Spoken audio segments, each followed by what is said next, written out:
స్నానపు గదిలో ఉంచకూడని 5 వస్తువులు. మన ఇంట్లో స్నానపు గదిని ఎప్పుడూ కూడా వాస్తు ప్రకారమే నిర్మించుకోవాలి. ఇంట్లో స్నానపు గదినే కాకుండా ఇంటి మొత్తాన్ని కూడా వాస్తు శాస్త్రం ప్రకారం నిర్మించుకుంటేనే అందరికీ ఉపయోగకరము మరియు శ్రేయస్సుకరం. వాస్తు శాస్త్రాన్ని పాటించకుండా ఇల్లు కట్టిన ఎడల లేనిపోని సమస్యలకు బాధ్యత వహించవలసి వస్తుంది. అందువలన ఇంటిని నిర్మించేటప్పుడే వాస్తు శాస్త్రములోని నియమాలను ఖచ్చితముగా పాటించాలి. అయితే మనలో చాలామందికి కొన్ని విషయాలు తెలియక స్నానపు గదిలో కొన్ని వస్తువులను అలాగే ఉంచడం జరుగుతుంది. ఆ వస్తువులు ఏమిటో తెలుసుకుని వాటిని స్నానపు గదుల నుంచి తొలగించిన ఎడల అదృష్టం కలిసి వచ్చే అవకాశం ఉంది.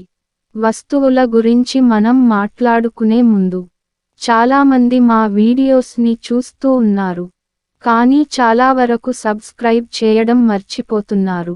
అందువలన సబ్స్క్రైబ్ చేసి మాకు సపోర్ట్ చేయవలసిందిగా కోరుచున్నాము. మీరు చేసే సపోర్ట్ వలన మేము భవిష్యత్తులో మరిన్ని వీడియోస్ మీ ముందుకు తీసుకురాగలము. ఇప్పుడు మనం వీడియోలోకి వెళ్దాము. 1. స్నానపు గదిని ఎప్పుడూ కూడా పరిశుభ్రంగా ఉంచుకోవాలి. స్నానపు గదిలో విడిచిన దుస్తువులు అలా వదిలేయకూడదు.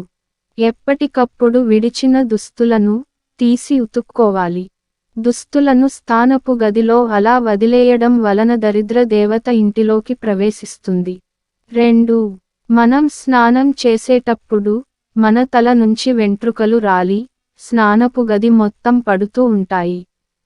వాటిని చాలామంది పట్టించుకోకుండా అలా వదిలేస్తూ ఉంటారు. అలా అస్సలు చేయకూడదు.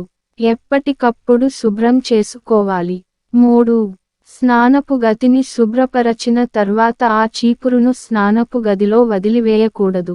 చీపిరిని సాక్షాత్తు లక్ష్మీదేవిగా మనం భావిస్తాము. అటువంటి చీపిరిని స్నానపు గదిలో ఉంచకూడదు. శుభ్రపరచిన తర్వాత ఆ చీపిరిని నీటితో శుభ్రపరచి పరిశుభ్రమైన ప్రదేశంలో పెట్టాలి. 4. స్నానపు గదిలో ఎటువంటి చెత్త ఉండకూడదు. ఉదాహరణకు సబ్బు కాగితాలు, షాంపూ కాగితాలు వంటివి అనకు గదిలో ఉండకూడదు. 5. చాలామంది స్నానపు గదులలో గోడలకు అద్దాలను బిగిస్తూ ఉంటారు. అయితే అవి కొన్ని రోజులకు పగిలిపోవడం జరుగుతూ ఉంటాయి.